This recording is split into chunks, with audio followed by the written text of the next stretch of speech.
সরকারের মধ্যে বা ভিতরে বা উপরে আরেকটা সরকার রয়েছে, যখন ওহী নাজিল হবে তখন নির্বাচন দিবে। এই সরকারের নিয়োগকর্তা আছে। সরকারের 1 বছরের খতিয়ান বিশ্লেষণ করি, সেক্ষেত্রে আমার মনে হয় সরকারের সফলতা 100-র মধ্যে 10 মার্কিং করা যায়। তিনি নির্বাচন নিয়ে এখনো পর্যন্ত অনিশ্চয়তা দূর করতে পারেননি। একটা সরকার তো একটা রোড ম্যাপের উপর পরিচালিত হয়। আমরা এখনো পর্যন্ত জানি না যে এই সরকারের গন্তব্য কোথায়, সরকার কি করতে চায়, সরকারের পরিকল্পনা কি। আপনারা কেউ জানেন? আমরা কেউ জানি না।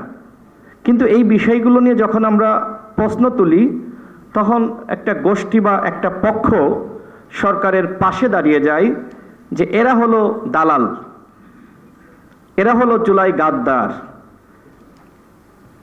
আমি জানি না আসলে এই ধরনের একটা মিথ কেন তৈরি করা হচ্ছে। আমার কাছে যেটি মনে হয়, যারা সরকারের সুবিধাভোগী তারা মনে করছে যে এই সরকার যতদিন থাকবে আমি আমার সুবিধা বেশি আদায় করতে পারবো। সেই সুবিধা আদায় করার জন্যই মূলত তারা সরকারকে আনলিমিটেড সময় দিয়েছে। এই সরকারের 1 বছরে আমরা দেখেছি যে উপদেষ্টাদের মধ্যে যারা রয়েছে তাদের দুর্নীতি, এপিএসদের দুর্নীতি, পিওদের দুর্নীতি, অর্থাৎ আজকে যে বাংলাদেশে দুর্নীতি, ঘুষ, চাঁদাবাজির কথা বলা হচ্ছে, সেটার সূত্রপাত সরকারের মধ্য থেকেই। কিন্তু এই দুর্নীতি, ঘুষ, অনিয়ম এর কোনো তদন্ত এই সরকার করছে না। অন্যদিকে সরকার ঠিকই স্বচ্ছতা, জবাবদিহিতা, সংস্কারের আলাপটা আমাদের সামনে হাজির করছে। সরকার আসলে কি চায় আমরা আসলে নিজেও এখনো পর্যন্ত বুঝতে পারছি না। সরকারের অনেক উপদেষ্টার সাথে কথা হয়, দেখা হয়, বিভিন্ন সময় প্রশ্ন করি যে আপনারা আসলে কি ভাবছেন, নির্বাচনটা কখন দিবেন। তারা এখনো পর্যন্ত অনেক উপদেষ্টাই জানে না।